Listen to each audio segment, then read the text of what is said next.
Alhamdulillahi wa kafa wa salatu wa salamu ala ibadihi alladhina astafa khususan ala afdalihim wa khatamin nabiyyin Muhammadin Amin wa ala alihi wa sahbihi ajma'in wa ba'd. Brother Chairman, respected professors at the Faculty of Engineering,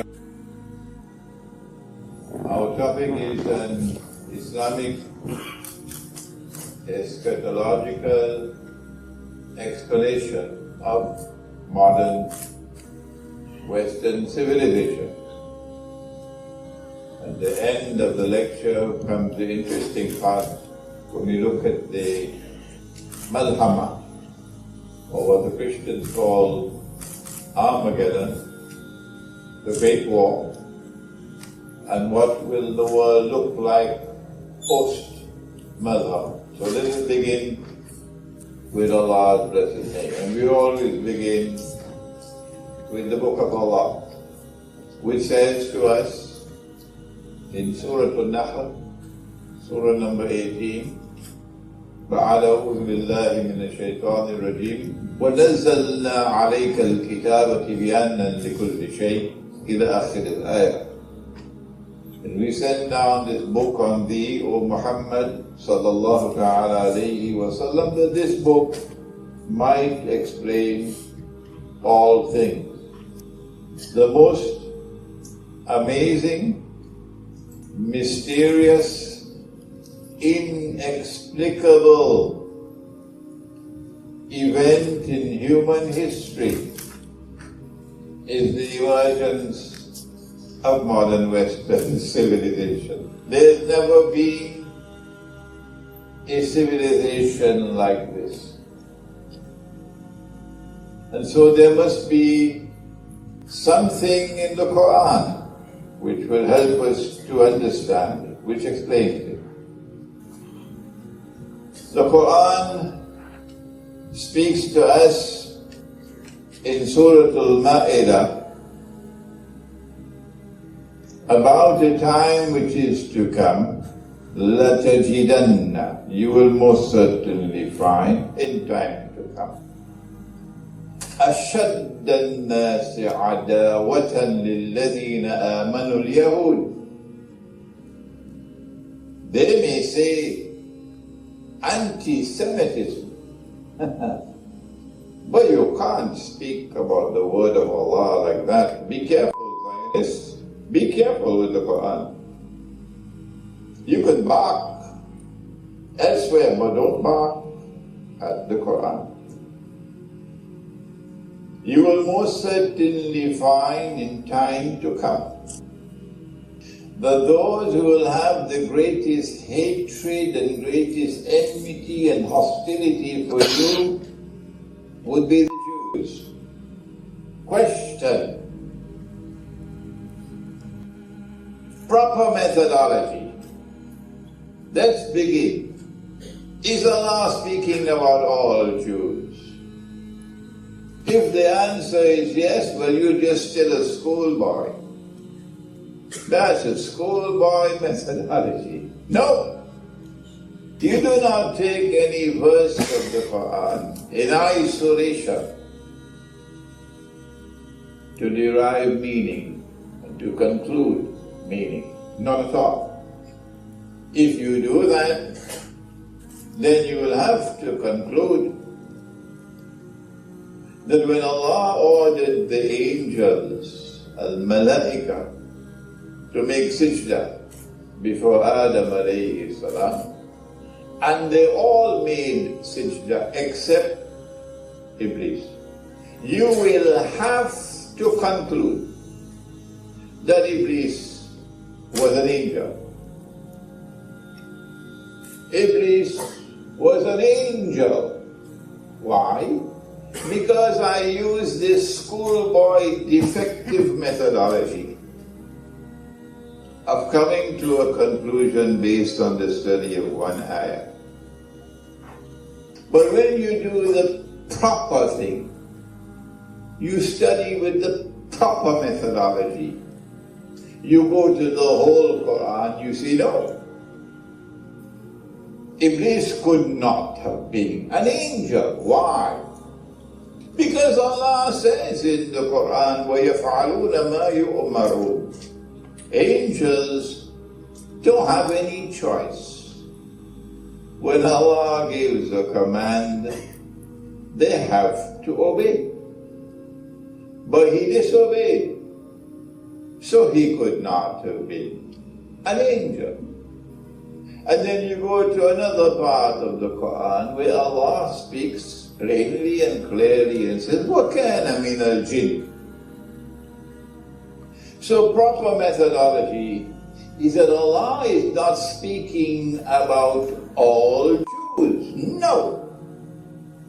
That you will most certainly find in time to come that those who will have the greatest hatred and enmity and hostility for you would be Jews. وَالَّذِينَ أَشْرَكُوا.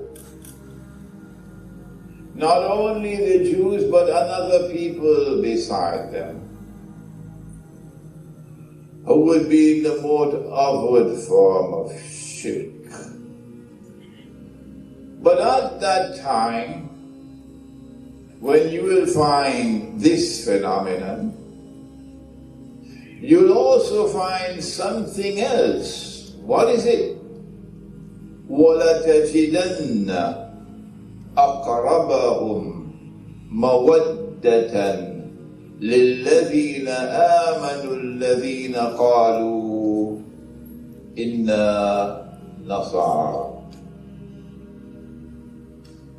That at that time when this phenomenon emerges of the hostility and hatred and enmity of Jews and of those who are in the most outward form of shirk, for you Muslims, at that time you will find that those who have the greatest love and affection for you would be those who say, we are Nasara, we are Christians.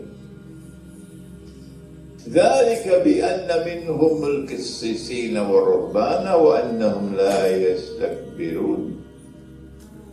And this is because they're not an arrogant people. They are not an arrogant people. They are a humble people. And amongst them, there are priests and monks. So who are these Christians who at that time when the Jews are so hostile to us, who are those Christians who at that time would have love and affection for us? Are there Christians of whom the Quran speaks positively? That's the first place to look for the answer. And yes, there is a surah of the Quran entitled Surah Ar-Rum. And in Surah Ar-Rum, the word Rum occurs only once in the whole Quran, only once. Who is Rum? Allah speaks and He says, Alif Lam Mim, Ghulibat al-Rum. Rum has been defeated. Fi adna al-ard, in a land close by. This is at the time when the Quran was revealed. I don't think there was a United States of America at that time, was there? Was there? Please help me. The Salafis are after me all the time. So I want to know whether there was a United States of America at that time when the Quran was revealed. Huh? My Salafi critics, I like them so much. Fi adna al-ard, in a land close by. Close by to where? Is this Chicago or is it Washington? A land close by to where the Quran is being revealed, in Arabia. That's where it is. So we have to look for room out there. وهم من بعد غلبهم سيغلبون في بضع سنين. But in a few years' time, the tables will be turned. Allah is speaking. And defeat will be replaced with victory. Rome will be victorious. So these are facts of history. You can't cook this up into a biryani. Who is Rome? Come on, answer me, my Salafi crickets. Who is Rome? Answer, there's only one answer. You can dodge and dodge and dodge as you want, there's only one answer. Rome is the Byzantine Orthodox Christian Empire. There is no other answer. You can dodge as much as you want.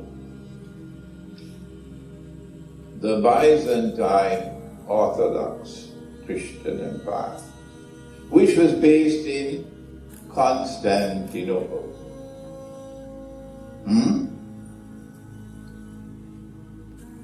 لله الأمر من قبل ومن بعد. On the first occasion when they were defeated, and on the subsequent occasion when they will be victorious, it's all because of Allah's authority and command. لله الأمر. وَيَوْمَئِذٍ يَفْرَحُ الْمُؤْمِنُونَ. And on that day when Rome is victorious, the Muslims will celebrate. You can't take this out of the Quran. Don't try.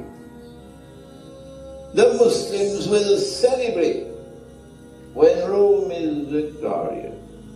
So the Quran establishes a positive relationship between the world of Islam and Rome. A positive relationship. So the first place we should look for those who will eventually become a Christian people who will show the greatest love and affection for us Muslims. The first place we should look is not Washington and Paris and London and Brussels with its NATO. No. The first place we should look, if we have to have integrity of scholarship in studying Islam, is Rome. But the Quran doesn't stop there. It says in Surah Al-Ma'idah, Ya ayyuhalladhina amanu, O you who have faith in Allah Most High. This is a command. لا تتخذوا اليهود والنصارى أولياء. Do not take the Jews and do not take the Christians as your friends and allies. And so, question, is Allah speaking about all Jews? And is He speaking about all Christians? Now we know that's schoolboy stuff. He could not be speaking about all Jews and all Christians. No. Proper methodology. We have to dismiss them. Well then, if He's not speaking about all Jews and all Christians, when He says, do not take the Jews and do not take the Christians as your friends and allies, the question is, which Jews and which Christians? Is that a legitimate question? Yes, it is. What's the answer? The answer is there in the words which follow, because this Quran is Kitabul Mubin, it's plain and clear. Ba'aduhum awliya'u. Do not take such Jews and do not take such Christians as your friends and allies. بَعْدُهُمْ أَوْلِيَاءُ بَعْدُ, who themselves are friends and allies of each other. The Quran is anticipating a time which is to come when there will be a reconciliation and friendship and alliance between part of the Christian world, not the whole Christian world, and part of the Jewish world, not the whole Jewish world. When that alliance comes into being, then we Muslims are prohibited from being their friends and allies. وَمَنْ يَتَوَلَّهُمْ مِنْكُمْ فَإِنَّهُ مِنْهُمْ.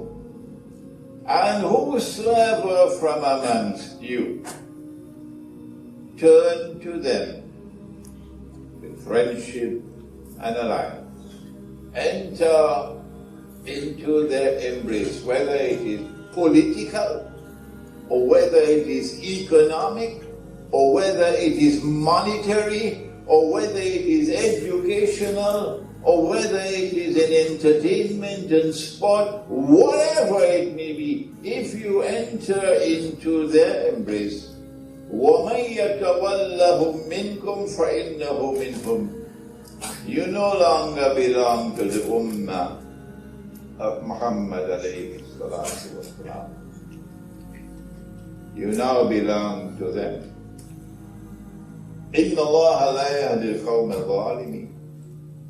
Surely Allah will not provide guidance for a wicked people. Now let me relax a little bit.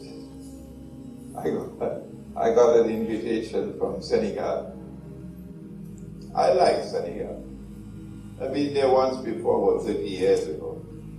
About a year ago they contacted me. We want you to come to this big Islamic conference taking place in December. And I said, sure, alhamdulillah, I'd love to come. And they kept on reminding me.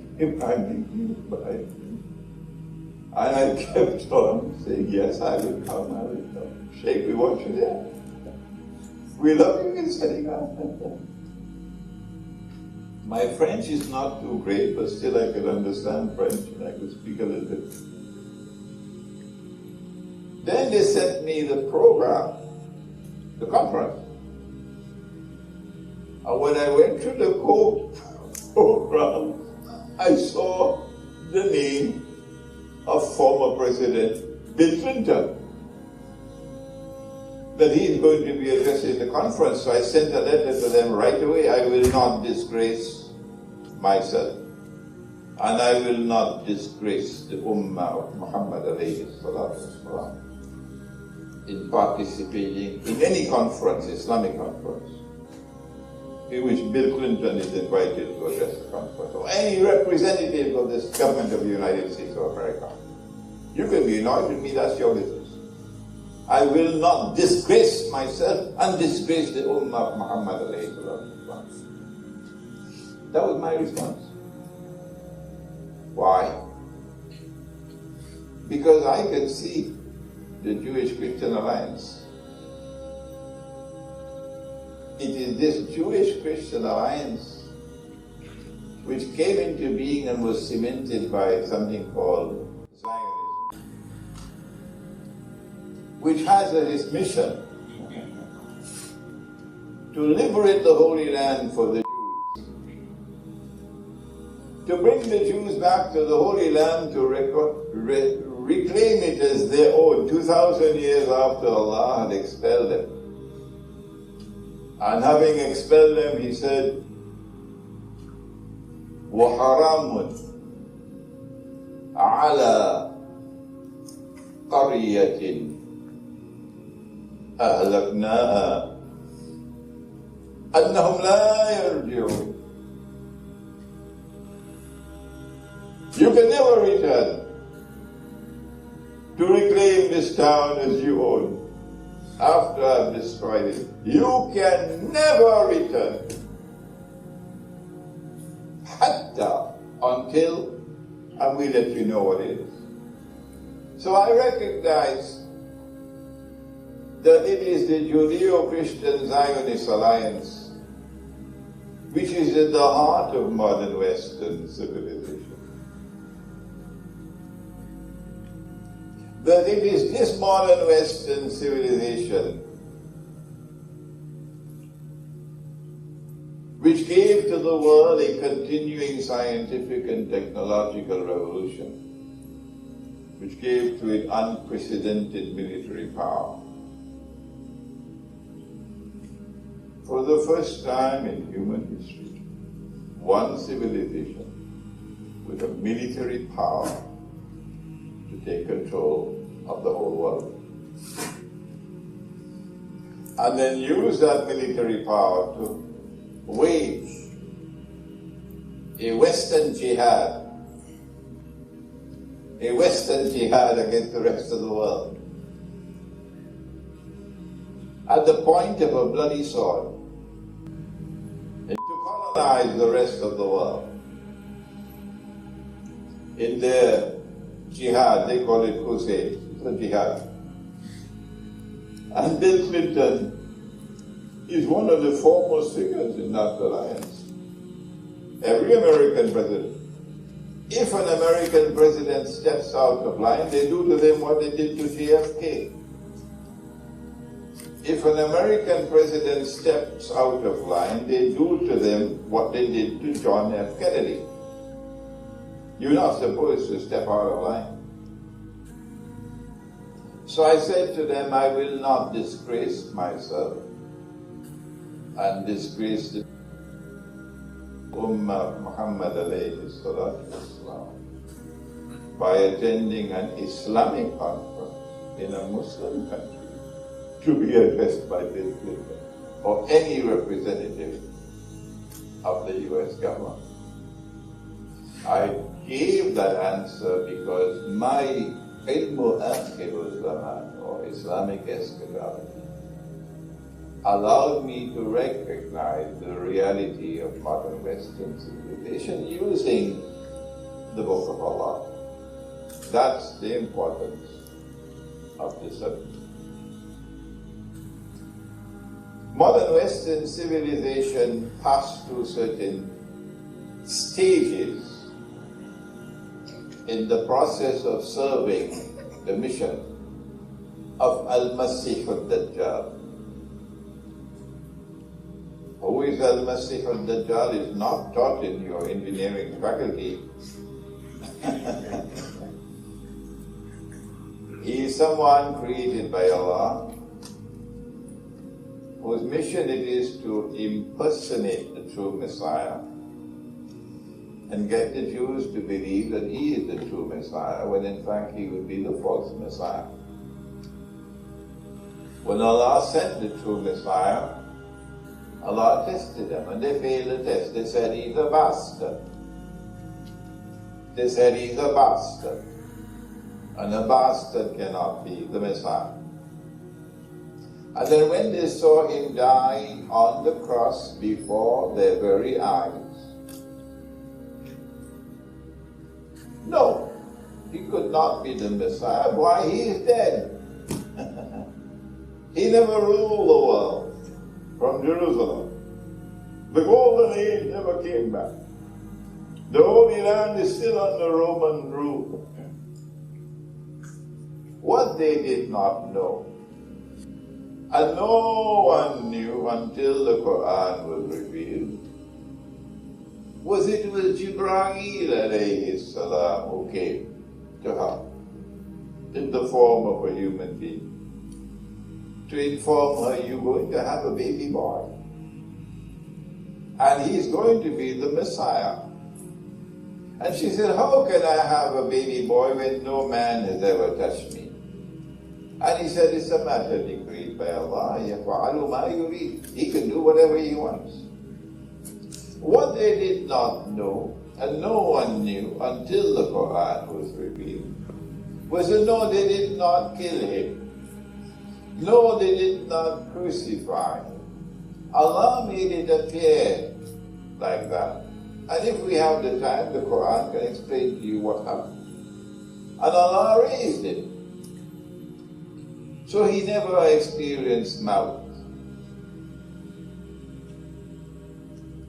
What is maut? Yes. Maut is when Allah takes the soul and does not return it. Or, so can Allah take the soul and return it? Huh? Is that possible? Yeah. In Surah Al-Zumar,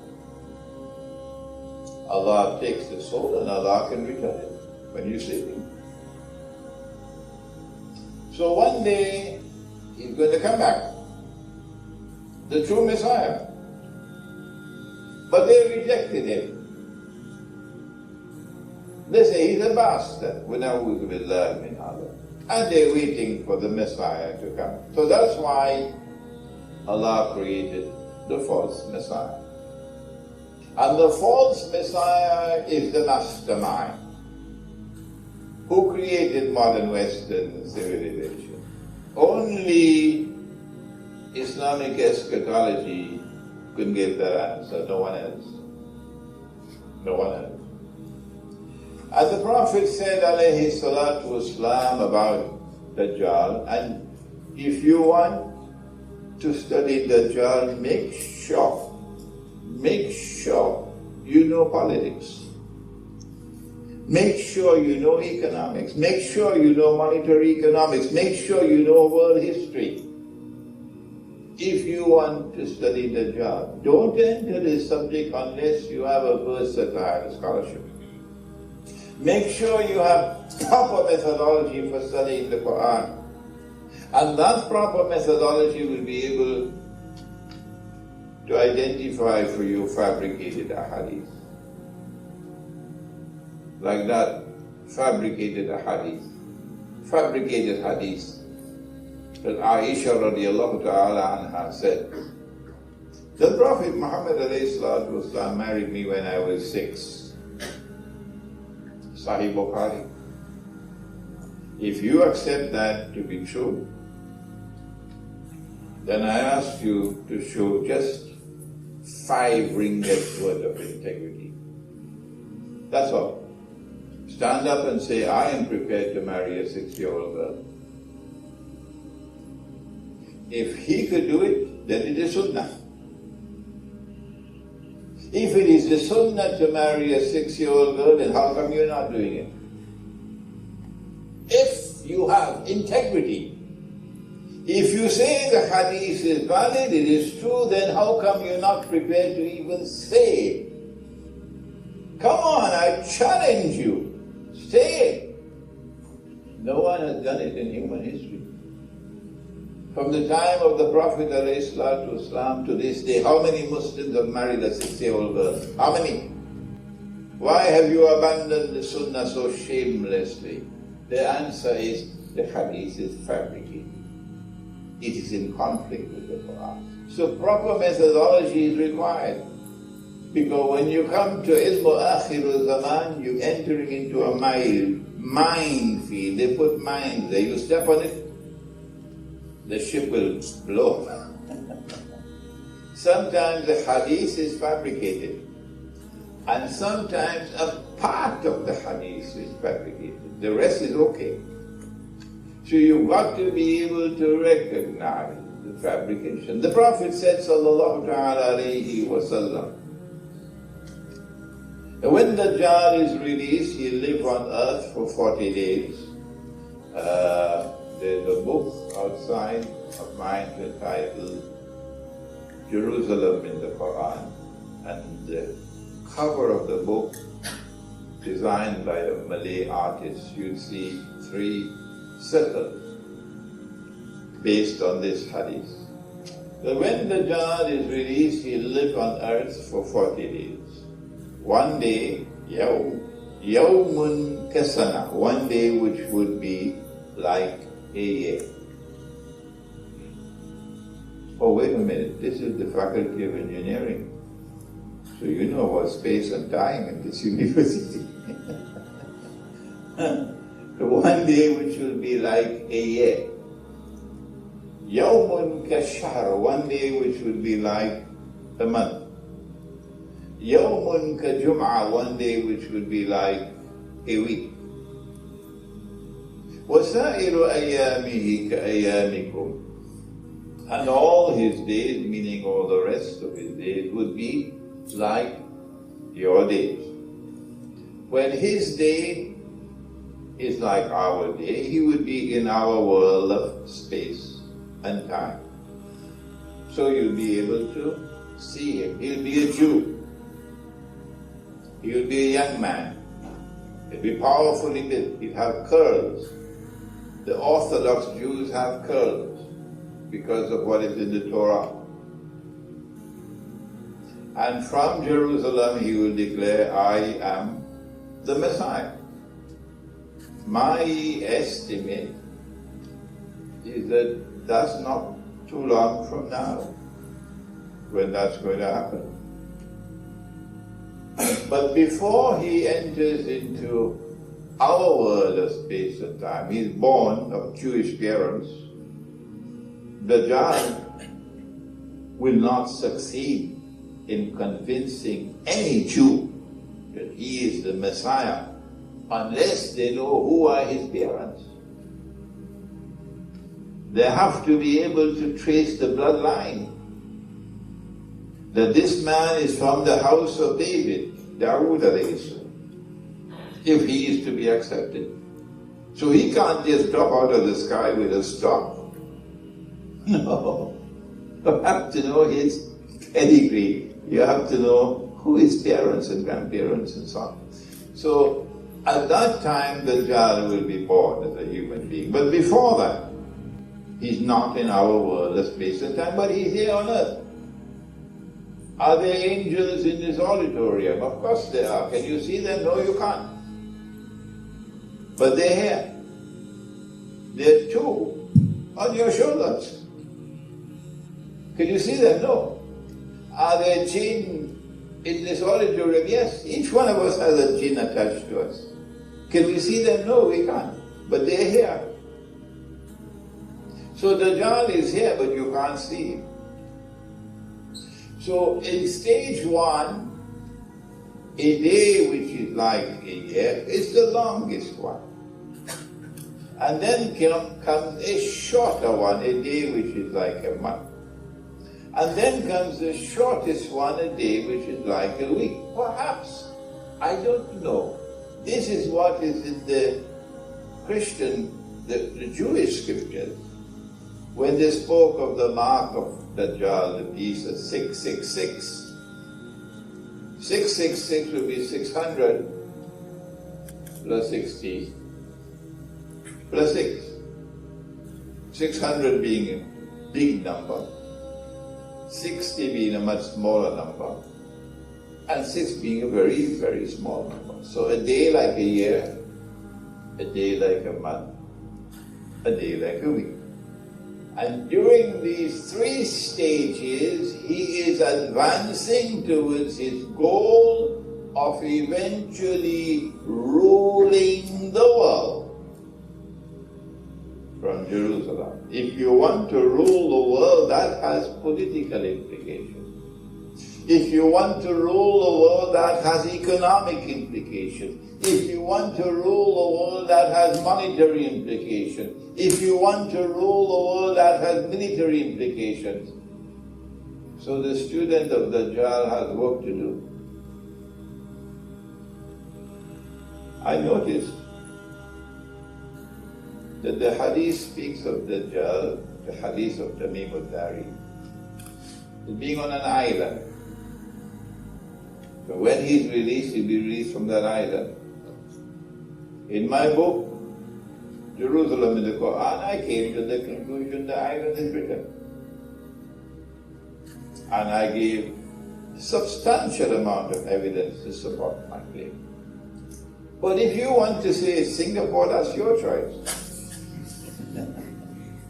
That's your choice. No need for any boxing gloves over it. This is my view. It's Britain. And I noticed that in a day which is like a year, Britain emerged as a ruling state in the world in what is known in international relations as Pax Britannica. The Pax Britannica did not drop out of the sky. No, there is an explanation for the emergence of Pax Britannica, and that is Dajjal. I noticed that Britain had to wage great wars to assume that position. Great naval wars. Britain became the ruler of the seas. That's your homework. But I also noticed the emergence of something called the Bank of England and paper money. This scam called paper money. And I noticed the sterling pound moving from gold to paper.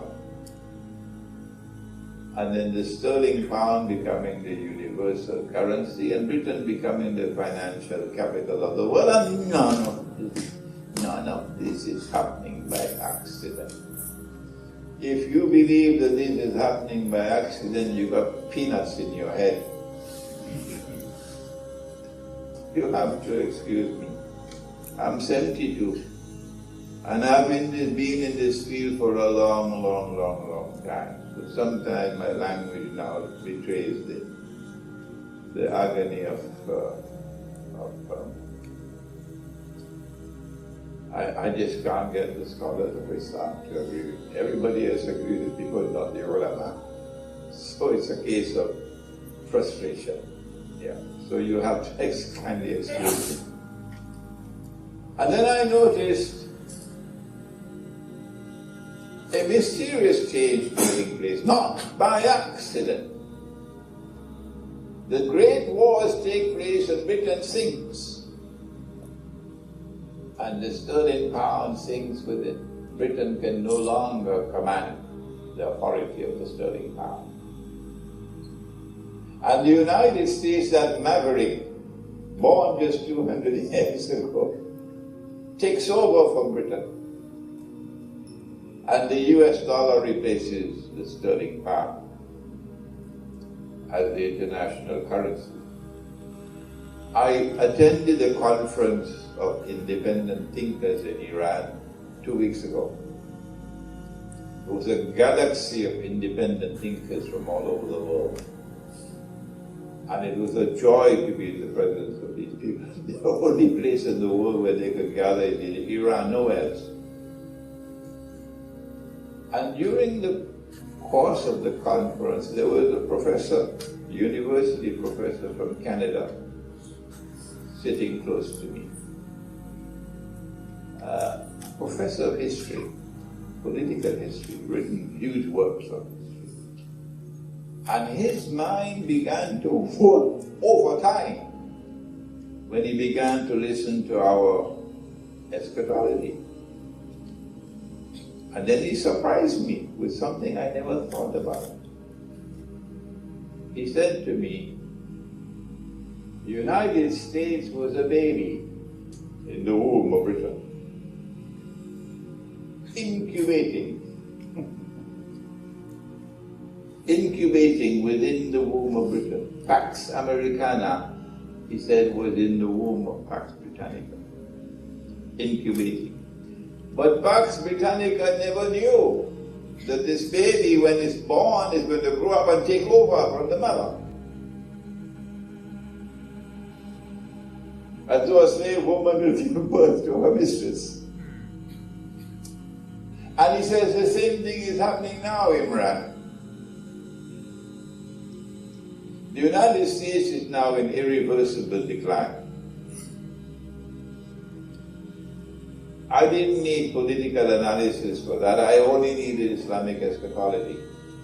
For 20 years ago, those who know me will know, for 20 years now I've been saying the US dollar is going to crash.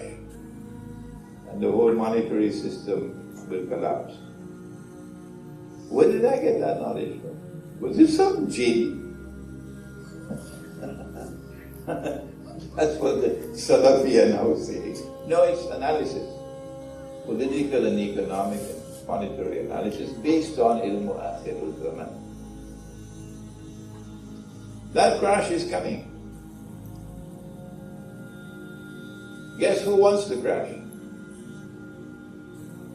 Of course it'll have to be a big war, because that's what happened the last time.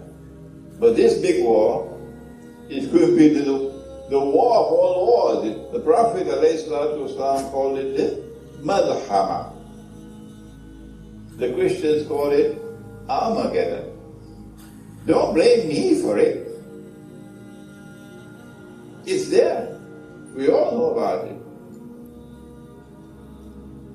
I realized in the conference that it is the Malhama and only the Malhama which can bring down the US dollar. Otherwise the US dollar is still flying high. And so long as the US dollar is flying high, the United States is the ruling state of the world.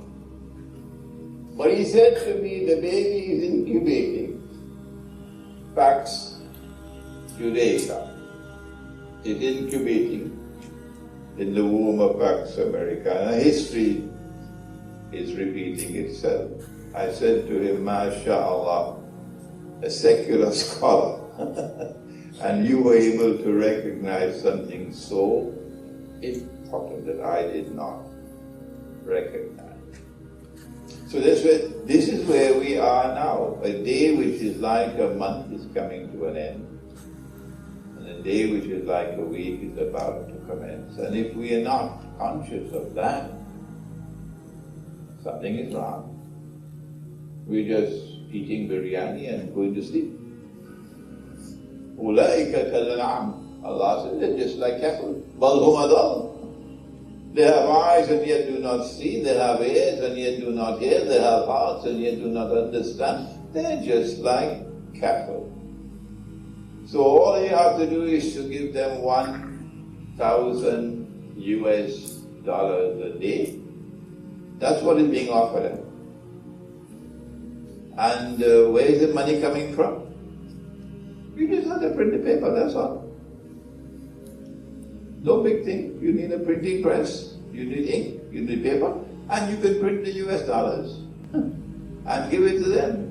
And from all over the world, these cattle will go to wage their bogus jihad. Their bogus jihad for ISIS.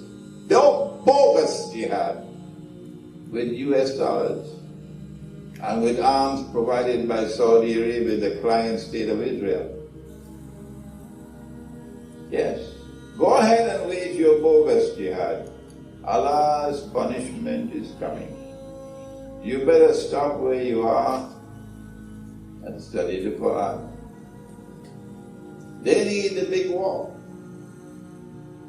And that's why they've been targeting Russia. Been targeting Russia for a long time now.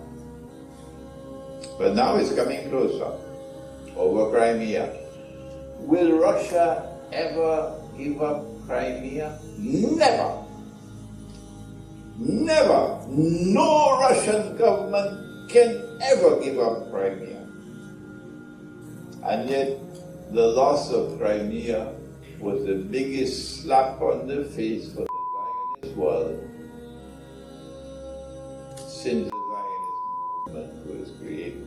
I'm conscious that I'm taking sharp corners with you. You have to read to understand how I'm moving with the lecture. And so the baby is incubating, and the big war will take place, the Malhama. In order for a day which is like a month to end and a day which is like a week to commence. And Israel would now seek to replace the United States as the new ruling state of the world. The US dollar collapses, of course, with the Malhama. I was thinking that perhaps we have about maybe 5 to 10 years left before the Malhama takes place. And of course our Prophet said about the Malhama, it will be such a great war that birds flying in the sky will fall down. So I asked myself, why? The best place to seek an answer is Faculty of Engineering. They'll fall down because they can't navigate. Why can't they navigate? Because the nuclear explosions, perhaps, will produce some kind of electromagnetic waves or radiation and so on. This is your field, not mine. And so the birds can no longer navigate. Therefore aircraft cannot fly. Therefore cruise missiles cannot fly. Therefore aerial warfare is gone after the Malhama. So all that remains will be naval warfare and land warfare after the Malhama. If Israel is to take over from the United States after the Malhama, what is going to be money? What is it that's going to replace the US dollar? Perhaps there will be some form of electronic money which can still be revived. I don't know. I do know that they plan to have electronic money to replace paper money, digital money. And when that happens, that will be the financial Guantanamo for us all. That's why my students are building Muslim villages, kampung. And in our kampung we have little markets. And in our markets we're using dinar and dirham as money. My students in Cape Town are already minting coins. They have the machinery and they're minting. My students in Cape Town have already started a market. The market is being held once a month, but they want to make it once a week. And all those who come to the market to buy and to sell leave their South African rands and they change it to dinar and dirham and they use dinar and dirham in the market. This is what my students are already doing. This is the way to respond to the coming digital and electronic money, which is the financial Guantanamo. But Israel will have to bring back gold and silver as money. Why? Why? Answer: because every Jew knows that this is bogus money. That this paper money is bogus money. The only people who don't know that, kindly excuse me, are the ulama of Islam. Everybody else knows it's bogus. So the Jews know that when the Messiah comes, they'll have to have real money, which is dinar and dirham, whatever name you give it.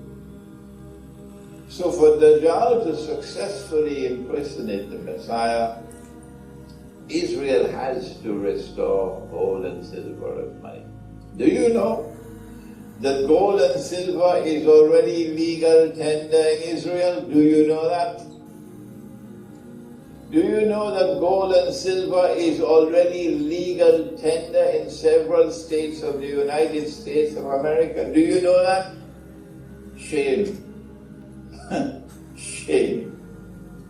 Shame on the Ummah of Muhammad alayhi salatu wasalam. Shame on us. Shame on us. Shame on us. You can go to Israel today and buy gold and silver. You can use it as money already. If Israel is to command the world of money, It means that Israel has to control the goal of the world. And that's what they've been doing. They've been seizing all the gold that they could get. Germany put her gold in the Second World War in the United States. I don't know, about 2,000 tons or what. Will Germany ever get back that gold? No. The Germans are begging, at least allow us to send an auditor to go and check it. No, said the United States. You can't even see the gold. Which is why perhaps, I don't know, I hope it happens, Germany might quit the European Union. Because the gold has already been transferred to Israel, that's why. The Vatican lost its gold, I think about 80 tons. Only one sensible man was Gaddafi. One sensible man. And that's why they killed him. And these fools, absolute fools with a capital F, taking weapons from NATO to wage their Yankee jihad in Libya. And come to tell me that's a jihad? No, because of your foolishness. NATO is now in control of Libya. So when Egypt's throat is to be cut, it'll be cut from both sides because of you fools. So go ahead and take your 1,000 US dollar a day and join ISIS. Wait for Allah's punishment to come on you. This is Imran Hosein speaking. How will Israel be able to rule the world? It has to be with the control of most of the gold reserves of the world. Now let us share with you the hadith. Prophet said, sallallahu alayhi wa sallam, he said that the earth will vomit from its liver columns of gold and silver. Alhamdulillah. Wa makar Allah.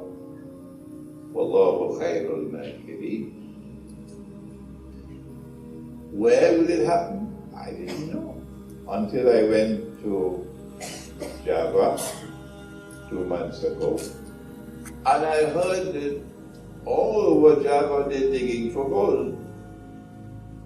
Why? Because they have active volcanoes in Indonesia. And these volcanoes sometimes erupt gold. I say, Alhamdulillah. Vomiting means volcano. And where will it be? It has to be Indonesia because they call it a ring of fire. We may have some Indonesians here. They'll be very happy to hear this. The one man who will not be able to digest his dinner after this is Lee Kuan Yew. So the earth will vomit from its liver columns of gold and silver. And I expect it to be in Indonesia. And that will break the Zionist monopoly on gold. Praise be to Allah. This has been an attempt to use the Quran to explain the phenomenon of modern Western civilization, which has been created and sustained and now is hijacked by a Jewish-Christian Zionist alliance. And the Zionist alliance produced Pax Britannica, Pax Americana, and then finally after the Malhama, Pax Judaica. Now then, let's go one more time to the Prophet ﷺ. Hadith is the Sunan of Abi Dawud. And he said, sallallahu ta'ala, he's speaking to Mu'adh ibn Jabal, radiallahu ta'ala anhu. And they're so close that he can touch him. And he said to Mu'adh ibn Jabal, radiallahu ta'ala anhu, Umran Bayt al-Maqdis, Kharabu Yathrib, خراب يثرب خروج الملحمة خروج الملحمة فتح القسطنطينية فتح القسطنطينية خروج الدجال. That when you see Jerusalem at center stage built up, then look to see what is the status of Yathrib, Medina. When you see Medina playing absolutely no role in the state of forlorn desolation, troubling, then look for the next event, which is going to be the Malhama, or the Great War, which has to be nuclear war. We should produce the Dukhan of smoke. I only have another 5 to 10 minutes, so I'm going to have to squeeze it now. When the Malhama takes place, the next event which comes after it is the conquest of Constantinople, which is why Mustafa Kemal changed the name, because he doesn't want you to know this. But we say to Mustafa Kemal, get lost. The Turkish Muslims can be angry with me, that's their business. If Muhammad sallallahu ta'ala alayhi wa sallam referred to the city as Constantinople, then that is Sunnah. And you can't stop me from using the name that the Prophet used, Constantinople. The conquest of Constantinople will take place after the Malhama. Forget that nonsense, that rubbish, that Sultan Muhammad Fateh fulfilled this prophecy 500 years ago. Forget that rubbish. That's rubbish. The Fath Constantinople takes place after the Malhama. That means that Russia will survive the Malhama. Why? Because there's only one military significance. Only one. In the conquest of Constantinople after the Malhama. And that is that Constantinople commands the Bosphorus and the Straits of Dardanelles, through which ships can pass from the Black Sea into the Mediterranean Sea. And who has a navy in the Black Sea? Answer, Russia. That's why Crimea is so important for Russia, because the Black Sea fleet is based in Crimea. So the implication of this prophecy of Nabi Muhammad والسلام, is that Russia will survive the Great War that's coming. Russia will remain a naval power. There will be no air war after the Malhama. Russia will remain a naval power. So the European part of Russia may be destroyed with the rest of Western Europe and North America. But the Asian part of Russia will still survive. And so Russia will remain a naval power. And the Russian Navy will be able to pass through the Bosphorus and the Straits of Dardanelles, because the back of NATO will be broken. So we say, as we teach Ilmu Akhir al-Quran, we tell NATO, you can take that and put it in your pipe and smoke it. This is Muhammad alayhi salatu wa salam speaking.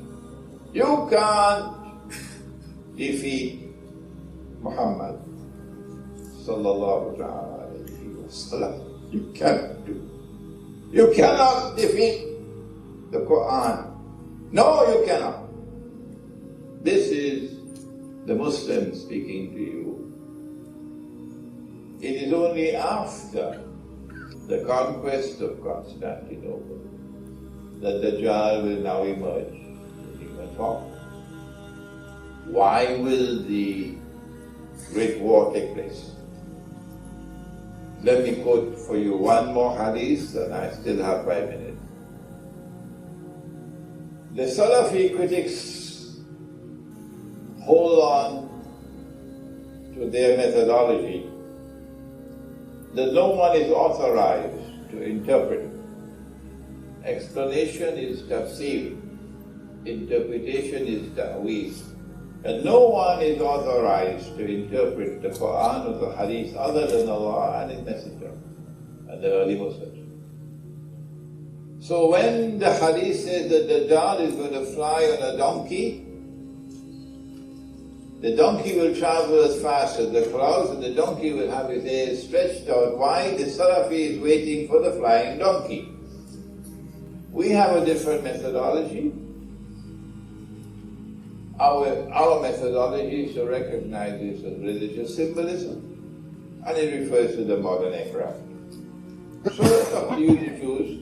You want to follow and accept the Salafi methodology, or you want to accept ours, that's your choice. No need for any boxing gloves. So now let's come to this last hadith, which explains why the Malhama will take place, and what's going to happen post-Malhama, which will now end the lecture.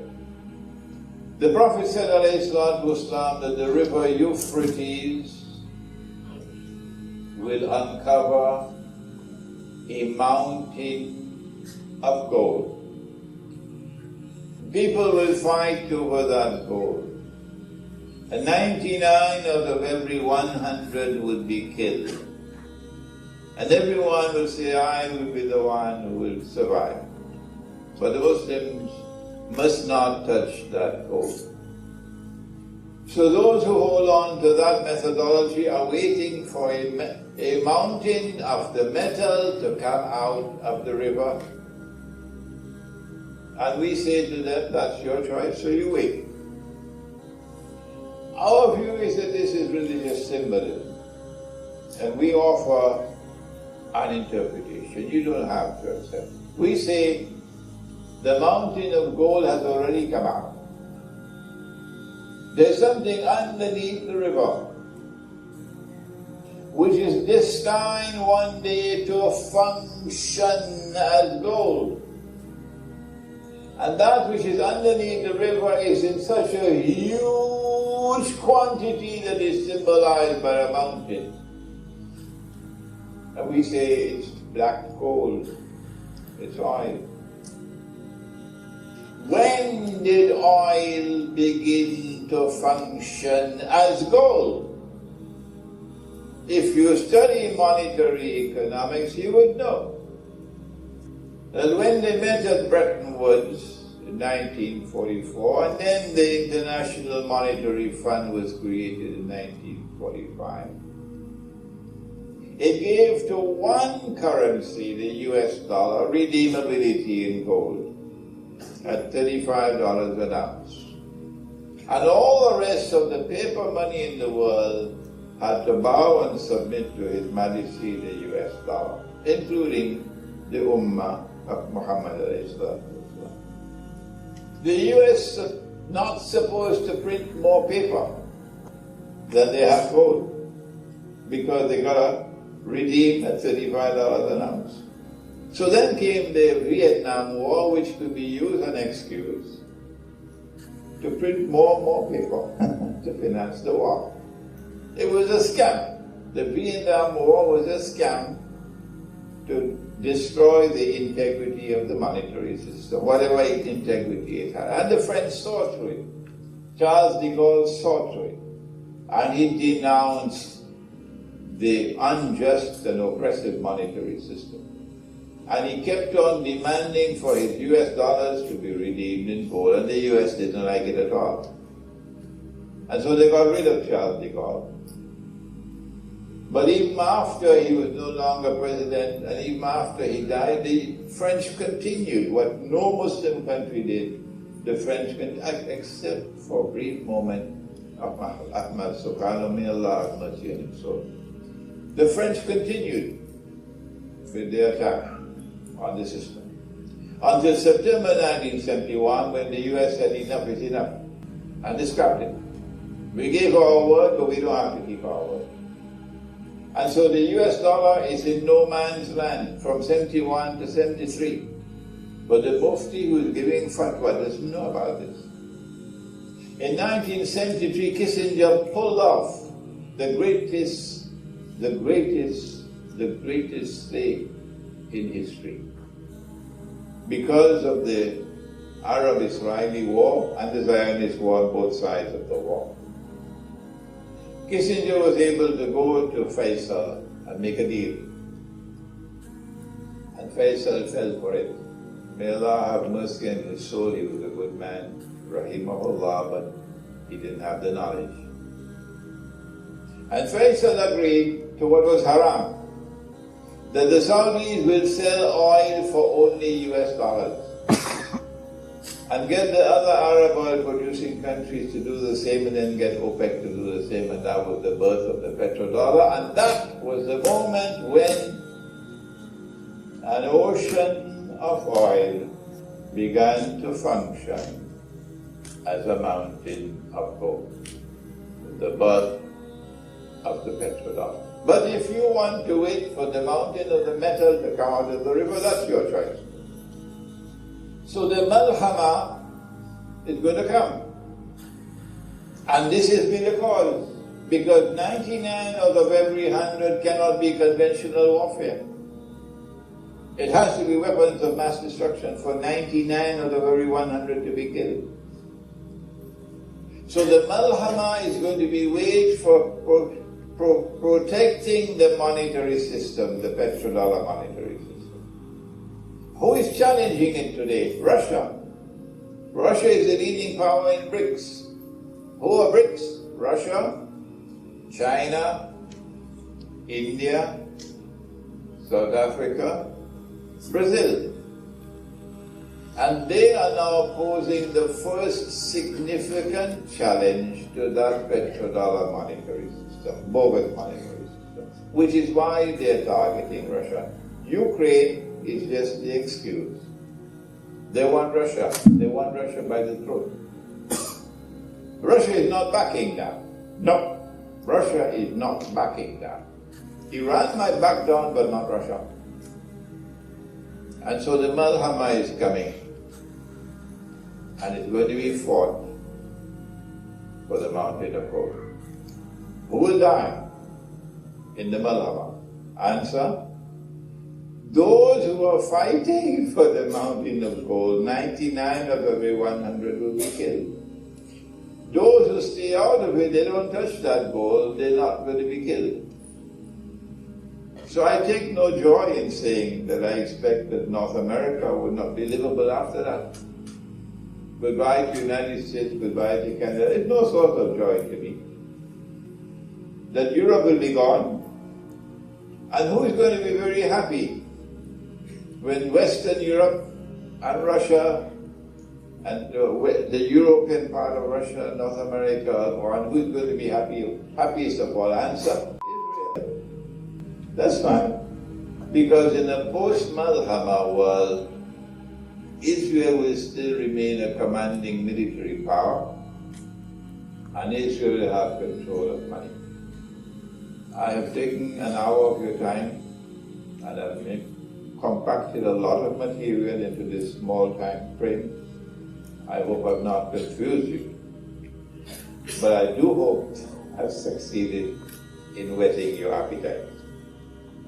To go back now to the Quran, and be faithful to the Quran, study the Quran as it ought to be studied. And go back now to Nabi Muhammad alayhi salatu wasalam. Don't forsake, and study the hadith as it ought to be studied, the proper methodology. And may Allah bless all those who now make that effort. رَبَّنَا تَقَبَّلْ مِنَّا إِنَّكَ أَنْتَ السَّمِيعُ الْعَلِيمُ وَتُبْ عَلَيْنَا يَا مَوْلَانَا إِنَّكَ أَنْتَ التَّوَّابُ الرَّحِيمُ بِرَحْمَتِكَ يَا أَرْحَمَ الراحمين.